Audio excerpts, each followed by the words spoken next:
خطبے کو ختم کرتے ہوئے صرف جماعت احمدیہ کو یہ نصیحت کرتا ہوں کہ بے دلی اور کمزوری نہ دکھائیں، اپنی نیکیوں پر استقامت اختیار کریں۔ قوموں کی تاریخ بدل جایا کرتی ہے، بالآخر صبر کو فتح نصیب ہوا کرتی ہے۔ آپ دعائیں کرتے رہیں اور صبر سے کام لیں۔ اس وقت کے جو حالات ہیں ان میں پاکستان کے سر پر بہت بڑے خطرات منڈلا رہے ہیں۔ اتنے خطرناک حالات ہیں کہ ان کا اگر صحیح علم آپ کو ہو تو دل دہل جائے۔ کوئی شعبہ ایسا باقی نہیں رہا جو بدامنی کا شکار نہ ہو چکا ہو۔ اقتصادی حالات بد سے بدتر ہوتے چلے جا رہے ہیں۔ یہ بات تو غلط ہے کہ امریکہ یا دوسرے امیر ملکوں کے بائیکاٹ کے نتیجے میں پاکستان کو کوئی براہ راست اقتصادی نقصان پہنچ سکتا ہے۔ اس کی وجہ یہ ہے کہ یہ بڑی قومیں بڑی خود غرض ہیں۔ جہاں ان کا اپنا مفاد ہو، جہاں یہ خطرہ لاحق ہو کہ اگر انہوں نے تجارتی تعلقات کاٹ دیے تو اس ملک کی منڈی کسی اور ملک کے ہاتھ میں چلی جائے گی، وہاں ان کو کوڑی کی بھی پرواہ نہیں کہ ہماری عمومی پالیسی کے برعکس تجارتوں کو بحال رکھنے میں اس سے کیا نقصان پہنچ سکتا ہے۔ بس اس بارے میں وزیر اعظم پاکستان مبارکباد کے مستحق ہیں کہ انہوں نے بالکل صحیح تشخیص کی ہے۔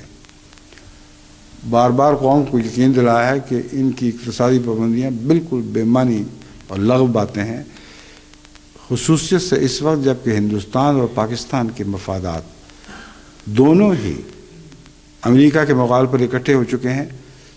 تو اتنی بڑی اقتصادی منڈی جو سارے ہندوستان پر پھیلی ہو اور پاکستان پہ پھیلی ہو، اس کو نظر انداز کرنے کی دنیا کی کسی بڑی سے بڑی طاقت کو بھی اختیار نہیں ہے۔ نظر انداز کرنے کا دنیا کی کسی بڑی سے بڑی طاقت کو بھی اختیار نہیں۔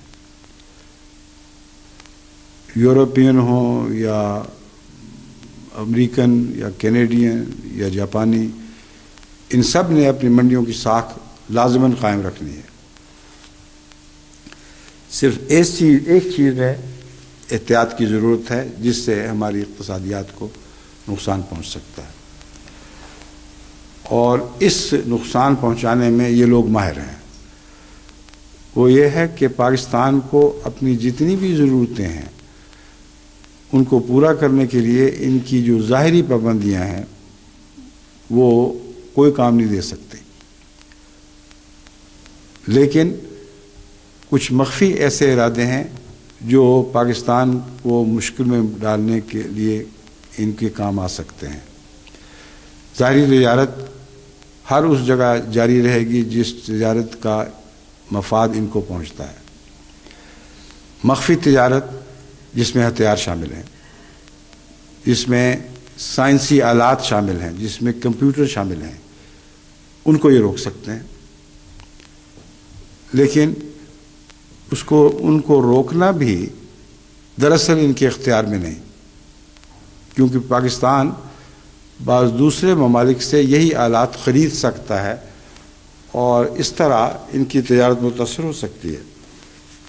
اس کے متعلق یہ ہوشیاری کرتے ہیں کہ وہی آلات دوسری طرف سے مہیا کرتے ہیں، اعلان کر رہے ہوتے ہیں کہ آئندہ سے ہندوستان یا پاکستان کو ہرگز یہ آلات مہیا نہیں کیے جائیں گے جن کا بڑے کمپیوٹر سے تعلق ہے یا اور نیوکلیئر ٹیکنالوجی سے تعلق ہے، یہ ہم ان کو نہیں دیں گے، اور پھر دوسرے ہاتھ سے مخفی ہاتھ سے ان کو مہیا کرنے کا انتظام کرتے ہیں اور پیسے زیادہ وصول کرتے ہیں۔ بس کرائسس جو بھی ہو وہ اپنی ایڈوانٹیج کے لیے اس کو بدل دیتے ہیں، اس سے اپنے مقاصد پہلے سے بڑھ کر حاصل کرتے ہیں۔ تو اعلان عام یہ ہوگا کہ ہم ان چیزوں کو بالکل ہندوستان کے لیے بند کر رہے ہیں، اور اندرونی ہاتھ کے ساتھ یہ ساری چیزیں کسی راستے سے مہیا کریں گے اور قیمت بڑھ جائے گی۔ اس لیے جو بڑی ہوئی قیمت ادا کرنی ہے، اس نے پاکستان کی اقتصادیات پر اثر انداز ہونا ہے۔ اس لیے میرا ان کو مشورہ یہ ہے کہ باقی جتنے مرضی اختلافات ہوں، امریکہ اور مغربی طاقتوں اور اسی طرح بڑی طاقتوں جاپان وغیرہ کے مقابل پر جو ہندوستان اور پاکستان کے مشترکہ مسائل ہیں ان کے متعلق ان کو مل کر غور کرنا چاہیے. لڑنا ہے تو بے شک لڑیں، لیکن ان کے لیے لازم ہے کہ مشترکہ مسئلے میں کے تعلق میں مل کر غور کریں. اور اگر ہندوستان کے دانشور اور پاکستان کے دانشور اس معاملے میں اکٹھے ہو جائیں کہ ہمارے مشترکہ مفادات ہیں جو معاف کرنا اکیلے حل ہو ہی نہیں سکتے، دونوں ایک ایسی پالیسی اختیار کریں کہ مغربی طاقتوں کی پالیسی کو ناکام اور نامراد بنا دیں. یہ فیصلہ کر کے جو مشورے کریں گے ان کا معنی ہوگا، وہ معنی خیز مشورے ہوں گے اور ان کا بہترین نتیجہ نکل سکتا ہے.